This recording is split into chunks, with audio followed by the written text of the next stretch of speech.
Bismillahirrahmanirrahim. Assalamualaikum warahmatullahi wabarakatuh. Untuk video yang pertama ini saya akan memberikan penjelasan tentang keterbagian bilangan bulat. Video ini saya buat berdasarkan hasil evaluasi dari beberapa tugas yang saya berikan pada 2 minggu terakhir ini. Masih saya temukan beberapa mahasiswa yang belum dapat mendefinisikan keterbagian bilangan bulat dengan tepat. Oleh karena itu saya memberikan penjelasan supaya setiap mahasiswa dapat memahami dengan baik. Oke, yang namanya keterbagian di sini pada video kali ini saya akan menjelaskan terlebih dahulu apa sih itu pembagian, kemudian ada istilah habis dibagi, kemudian ada istilah tidak habis dibagi. Lah, 3 hal itu saya akan bahas, kemudian saya akan melanjutkan dengan sifat-sifat dari keterbagian bilangan bulat. Jadi ada 4 hal yang akan saya jelaskan pada video kali ini. Untuk yang pertama, tentang pembagian dari bilangan bulat itu sendiri. Jadi misal saya punya 2 buah bilangan bulat, yaitu bilangan bulat P dan bilangan bulat Q. Nah, kemudian yang kedua, di mana Q ini tidak sama dengan 0 dan juga tidak negatif, maka saya menuliskan Q lebih dari 0. Kemudian di sini, kalau kita melakukan pembagian, yaitu P dibagi Q, maka yang terjadi bagaimana? Kalau P dibagi Q, maka jelas ada yang namanya hasil bagi, kemudian ada yang namanya sisa hasil bagi. Sehingga saya bisa menuliskan P ini sebagai sesuatu kali Q. Jadi misalkan di sini saya menuliskan sebagai sesuatunya itu N, kemudian ada sisanya yaitu R. Nah, di sini kita harus mendefinisikan apa itu N. N itu adalah hasil bagi, kemudian R itu residu. Yang namanya residu itu adalah sisa. Jadi sisa hasil bagi. Nah, seperti ini. Nah, ini adalah pembagian. Apa syaratnya di sini? Yang jelas untuk N itu haruslah apa? N itu haruslah bilangan bulat. Jadi di sini syaratnya N itu adalah bilangan bulat.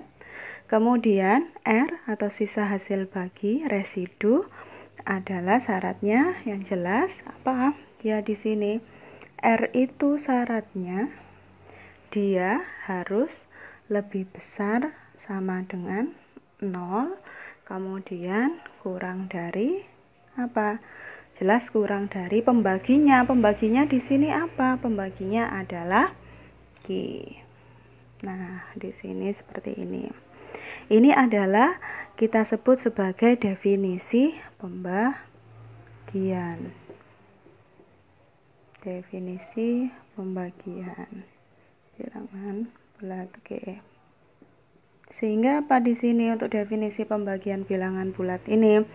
Nah, ini selanjutnya kita kenal sebagai algoritma pembagian juga.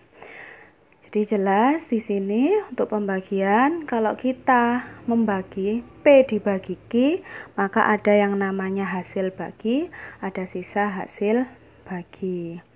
Untuk memahami lebih detail, saya akan berikan misalkan di sini kalian punya 7 dibagi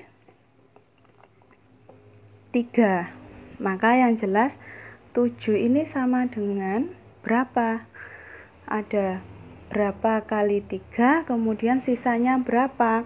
Berarti di sini ada 2 kali 3, yaitu 6. Sisanya berapa?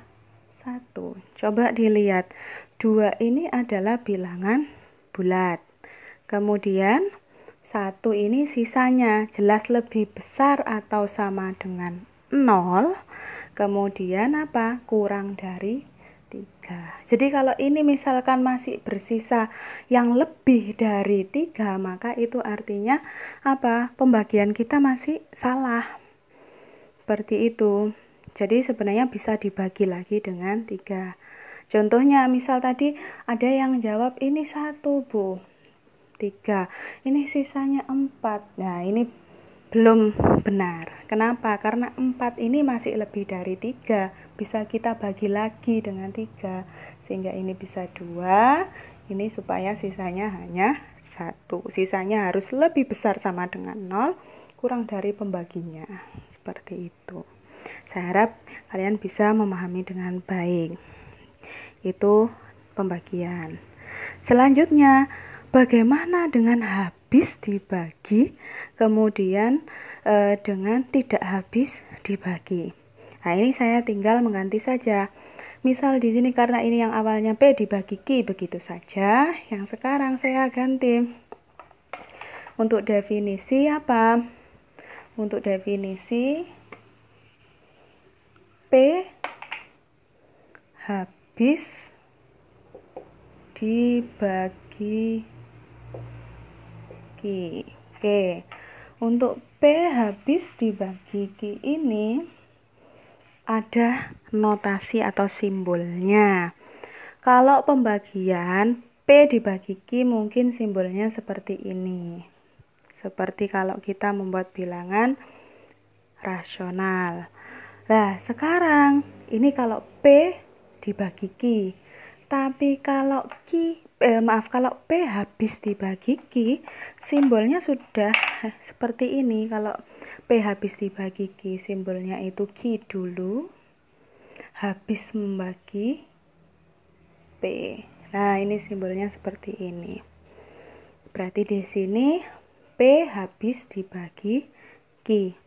Bagaimana pendefinisiannya? Karena yang kemarin saya tanyakan di tugas itu habis dibagi itu seperti apa pendefinisiannya dalam matematisnya.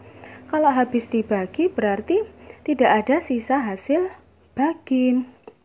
Artinya sisa hasil bagi di sini yaitu ada syarat tambahan R, sisa hasil bagi dengan R-nya sama dengan apa? Di sini R sama dengan 0. Atau ada yang menuliskan seperti ini pun kemarin saya benarkan. Jadi seperti ini. P habis dibagi Q, maka P sama dengan N kali Q dengan apa? Keterangannya N sama dengan hasil bagi. Itu N-nya elemen bilangan bulat. Seperti ini aja benar. Atau seperti ini benar, tapi syaratnya harus kalian tambahi R sama dengan 0. Seperti itu. Itu ya. Jadi itu kalau habis dibagi. Kita sudah dapat 2 definisi. Contohnya seperti apa kalau habis dibagi? Contohnya misalkan 2 habis membagi 4. Jadi sama saja ya, kalian pakai istilah Q habis membagi P atau P habis dibagi Q, itu sama saja. Jadi di sini misal 4 habis dibagi 2. 4 habis dibagi 2, maka saya bisa mendefinisikan 4 ini sama dengan 2 dikali berapa? 2. Sisa hasil baginya tidak ada, R-nya 0. Seperti itu. Itu ya. Itu adalah definisi habis dibagi. Nah, yang ketiga, bagaimana kalau P tidak habis dibagi Q?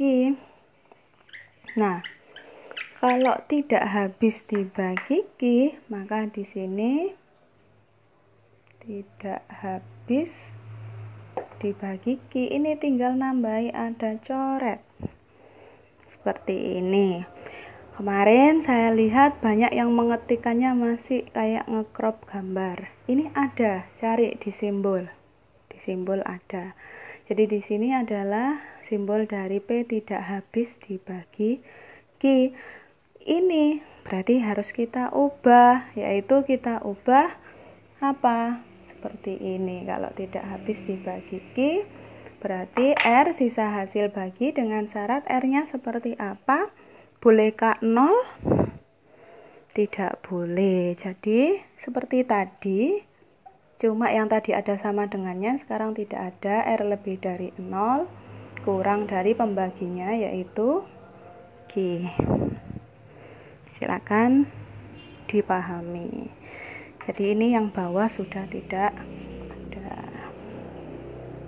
Oke. Ini adalah P tidak habis dibagi G. Itu adalah keterbagian bilangan bulat. Oke, untuk sifat-sifatnya supaya tidak terlalu panjang videonya, saya akan bagi menjadi 2 part untuk keterbagian bilangan bulat ini. Yang kedua tentang sifat-sifat keterbagian saya akan bahas di video kedua.